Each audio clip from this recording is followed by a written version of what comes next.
Litanda yumai thadoknaba amasung nongmai kamnaba leptri militant ama sire haibagi report fangle internet thingjinkre litanda thorakliba thodokсing hena pauthok chawthorakadra mi paibadagi Imphal West ki mafam amada tangkhulgi nupi angang yauna ahal yankhai ga taret lom saidangfam laurari haukiba thangja numit ki numidangda kuki amasung tangkhulgi mioi kharagi marakta khatna chainaba thorakpadagi mairik pidagi maijawbi oiraktuna thowaningdaba thodokсing thorakliba Ukhrul district ki litanda ngasi shu yumai thaba amasung furufani gi Khutlaipaiba Militantsing gi marakta Nongmai kapnabagi thodokсing makha tana thokre hari thodoksing asigi matangda pauche sina phangba pauna haibada ngasi shu litan gi sarai khongda kuki amadi tangkhulani gi marakta khuthokna khibaga loina ngasi ayu litan PS na koliba maukot chepu khulda leiba yum gi mioi singdi irang asidagi safagadaba mafamda chena khraba mi leinadraba yum ama oina yauna tangkhulgi lawsang kharasu kuki ni chingnaba naha singna mai thadokre hari Amaramda thodokсing asi thorakpadagi lengaki maikaidagi ahenba state amasung central forcing deploy tawduna laksinaba honaraklabasu furufani gi Khutlaipaiba Militantsing gi marakta khuthongnarakpada camouflage uniform set by militant ama nongmaina panduna sire haidi adumoinamak thodosigi matangdadi ngasi numidang athengba fawbada official oina confirm tawba ngamkhidri amaramda hokki bathangja numiki numidangda furufani gi mioi kharagi marakta khanna chainaba thokraba matung thangnaba nongmaijing numittagi ngasi numit humni chupna achengba tanja yengduna Yum kaising mai thadoknarakpadagi Imphal West District ki mafam amada leiba ex-pradhan amagi yum yauna lanai mioi amagi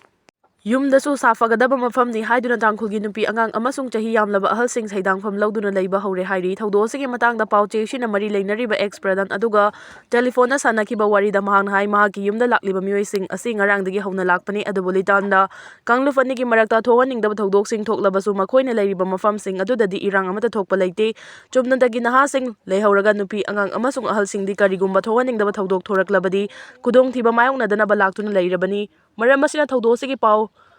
pauche da fongan ningdi hairaki amaramda tangkhulgi mioi kharasu laktuna changjafam lauraba mioi amagasu pauche asiga telephone gi khuthangda hakthengna wari sanaki mahagnasu ex-pradhan asina hairakpa wafam asiga jam manana phongdorakpaga loinana masagi mayum thadokuna lakliba mioi singa sigi pau phongbidana ba haijaraki adumoinamak pauche sina phangba paugi matung inadi naga furuf ki nupi angang yauna punna mioi yankhai ga taret lom makhoi gi khuldasu thowaningdaba thodokсing thorakadra haina mi paibadagi Chenthoraktuna Imphal West District ki mafam asida changjafam lauduna ngarangdagi leirakle haidi ex-pradhan amasung mari leinaba mioi asina thodosigi pau phongdokningdrabasu pauche sina police ki maikaidadi masigi knowledge leirabra hanglubada leire hairakpaga loinana police station amagi OC ga su wari sanare hairakhi amaramda litanda thowaningdaba thodoksing thorakpadagi Ukhrul gi district magistrate na curfew gi thingma thamlakrabasu makha tana thowaningdaba thodoksing thorakpadagi district asigi district magistrate na ngasi lengaki commissioner home da aiba cherol ama piraktuna haijarakibagi matungina commissioner kam secretary home na ngasi thokiba order amagi matungina Kangpokpi district ki Lungtin subdivision yauna Kamjong district ki Fungyar subdivision gi mafam kharada ngasi nungthil pung 5 makhaidagi hauraduna numit 5 ni gi oina broadband BPN amasung BSAT yauna harib mafam sing asida internet data servicing athingba thamle hairi Security ki Jackson tharang lokhatuna litan gi irang lakseli chief minister yauna chatuna yengshina bahonari deputy CM Litanda makata na pamdaba thodokсing thoktanaba security ga kanma section tharang lokhatuna irangsing laksili hairaduna furufani gi luchingbasing yauna mausagi fibamda ingtapna amasung nungsi chanana leiminana balenga ki maikaidagi thabak paikhali amasung chief minister masa yauna thodok thokphamda chatuna yengshina bahonari haina deputy chief minister Losi Dikhona phongdokre wafamasing ase Imphal gi North AOC gi hotel Imphal da Naga People's Front NPF amasung state union na thasigi marida deputy Chief Minister oina wasak lawkhiba party sigi MLA Losi Dikhobu taramna oktuna puning thogatpagi Thoramda paumi sing da phongdokhibani deputy chief minister na makha taraduna haili tanda makha tana pamdaba thodokсing thoktanaba security gi akanba section tharang lokhatuna irang se laksinaba kanna honari yum mai thaduna amanga ta thogaliba sing kanano haibadu khangdoknaba kanna honari hojingmaki oina di irang tapthare lenga amadi community anigi luchingbasing CSO yauna mausagi fibamda hanjilaknaba honari ngarang maksu irang silaksinaba mafam aduda chatuna mifam fawba pangthokkiba leikre adobu mioi kharana irang thowannaba atamnana honarabra haibasisu yengsinaba honari yummai thaba amadi nongmai kaya yaubana situation adu khudakta lakshin mangamkhidabani hojikti situation si under control da leire chief minister yauna community anigi CSO singa mausagi fibamda ingna tappa hanjilaknaba kanna honari lengaki maikaidigi angamba thakta honaduna makha tana pamdaba thodok thoktanaba leiminariba furupcha sing nungchi chanana ingtapna leiminanaba honari chief minister masa yauna thodok thokfamda chatuna yengsinaba su honari masimaksu chief minister gi mifam pangthokani Community anigi luchingbasingnasу miyambu pukning fathabiu haina appeal tawrakli amaramda Deputy Chief Minister na makha tana hai ngasi aibu NPF na taramna okpiba asi aigi laibak faba mikuf amani masigi damak Naga People's Front amadi sembiba mapupu thagatpa fongdokli NPF na manipuri peace amadi development puraknaba khongfam chena lepli lamdamsida community singi marakta thokliba muknabasing asidasu NPF na neutral oina leptuna ingtapa puraknaba honari haiki taramna okpagi thauramduda MLA Awangbo Niyumai MLA Ramuiba MLA Khasimba Sum Laisyo Kaising amadi party gi luchingbasingsu saruyakhi Haryana gi Gurugram dagi KYKL ama farin ngasi numidang police control room na thorakpa cherol amada ngasi police na Manipur gi mapan dagi operate tawa KYKL gi Safe Style Imphal West Finance Secretary ni haiba active cadre ama Haryana gi Gurugram dagi fari hairi faraba cadre sigi maming wawagai tera pisak tagi Yaikhomba Maitei Elias Thauba Elias Wanglen Elias Sintha Kawi Kakching District ki wabagai tera pisaktagini mangondagi mobile phone mari tongan ba address ki Aadhaar card ani driving license PAN card SBI ATM card amasung Airtel payment bank card ama recover taure hairi paktakna na chathakiba protest matung Iranda operation concentrate Islamic Republic lingkhiba matung dagi khwaidagi chawba singnabasingi manungdagi ama oiriba paktakna na protest singi matung Iran opposition gi mathakta namthabagi operation kangkhat handuna ningthokaba numita saknaraba reformist ama farik haina phamdugi media na fongdokre mapung oina reformist coalition adugi wangangdoi Java amam phakiba du Iran gi amasung US ki official singna Oman da wari sanakiba amasung nakan animakna fabakung thang amani haina kiba dugi numit kharani gi matungdani amamna reformist front ki luchingba sing phakibada yamdrabada mari subani amasung authorities ta yaningdaba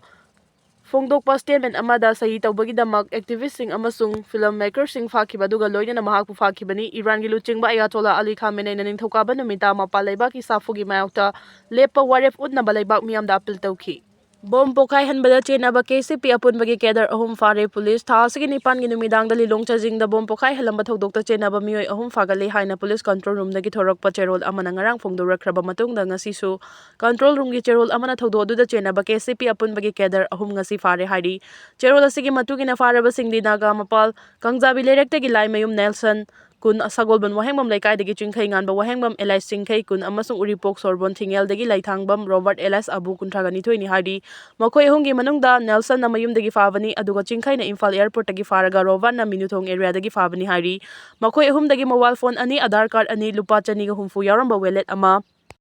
MN01A ki 3615 ki number plate ani recover tawre hairi amaram ngasi security force na lalolup asigi langjing achauba awang laikai dagi Sagol Sam Johnson Elias Bandum Elias Nongsaba kuntragani thoi kauba kedar amasu Narang Konjil makha laikai area dagi mobile phone ahum amasung side bag amaga konana fare hairi Laisangda Netsen nabada nupi ama sire miyoi taruk soklei Madhya Pradesh ki Gwalior district ki Darwa town da leiba Navagra Laisang Sangabagi Tharamda Sarugyaba lakiba miyam Netsen narakpadagi chahi humfutara suraba nupi ama sire amasung taruk aso apan nangkre hairi Gwalior gi collector Ruchika Chauhana Fongdokhibada ngasi ayu anganbada Laisang asigi Davra Stadium da Kalas Yatra gidamak nupi kaya punki nupi sing aduda Kalas lagi chapu yanthorakpada nupi sing adugi marakta ningai sangdanaba amasung chapu sing adu laknabagi thodok thoki thodok aduna charangnaba thoanduna mafam aduda tiliba miyamgi marakta inarakpadagi nation nabagi thodok adu thokibani miyam marak aduda chahi 60 surabi nupi ama thorakpa ngamdabadagi nation duna sokpadagi lekhidabani haiki Soklaba miyoi taruk adusu nupi ngaktani amadi makhoi gi manungda pikliba nupi macha amasu yauri hairi Parliamentary Mikhal gi numit humni gi mamangda Bangladesh ta Hindu businessman ama hatkre Bangladesh ta Parliamentary Mikhal ama gidamak bot thadanagadaba adugi numit nini gi mamang February 7 da sakhangdaba miyoi singna Hindu businessman ama tamthina hatkre thodo adu Dipu Chandra Das koba atopa Hindu nupa amasu miyamna fuduna amasu mai thaduna hatkiba leiba adugi Maimensinga district ta thokiba adugi matungdani masagi chai humfugani thoi suraba Susen Chandra Sarkar Rice Trader amasung Dakshin Ganda khunda leiba miyoi amani sub district adugi Bogar Bazar gi lamfang nafam amada mahangna Bye Bye Enterprise koba amagi mapung oiduna lei Police ki matung ina market adugi lamfang nafam aduda numidang pung 13 tabada mihat adu chathaki sakhangdaba miyoi singna thauba khulai amana sarkar da yankhiba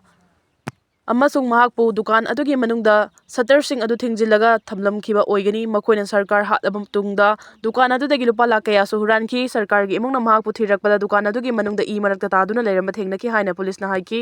ꯃꯍꯥꯛ ꯃꯥꯏꯅꯦꯛꯁꯤꯡ medical college ꯍꯣꯁꯄꯤꯇꯥꯜꯗ ꯄꯨꯈꯠꯈꯤ ꯑꯃꯁꯨꯡ ꯃꯐꯝ ꯑꯗꯨꯗ ꯗꯣꯛꯇꯔꯁꯤꯡꯅ ꯃꯍꯥꯛ ꯁꯤꯔꯦ ꯂꯥꯎꯊꯣꯛꯈꯤ꯫ ꯕꯪꯒ꯭ꯂꯥꯗꯦꯁꯅ ꯁꯒꯣꯜꯁꯦꯟ ꯅꯨꯃꯤꯠꯇ ꯅꯦꯁꯅꯦꯜ ꯏꯂꯦꯛꯁꯟ ꯄꯥꯡꯊꯣꯛꯀꯗꯧꯔꯤꯕ ꯆꯩꯔꯛ ꯑꯁꯤꯗ ꯃꯣꯍꯝꯃꯗ ꯌꯨꯅꯨꯁꯅ ꯂꯨꯆꯤꯡꯕ ꯏꯟꯇꯔꯤꯝ ꯑꯦꯗꯃꯤꯅꯤꯁꯇ꯭ꯔꯦꯁꯟꯒꯤ ꯃꯈꯥꯗ ꯂꯩꯕꯥꯛ ꯑꯗꯨꯒꯤ ꯍꯤꯟꯗꯨ ꯃꯥꯏꯅꯣꯔꯤꯇꯤꯒꯤ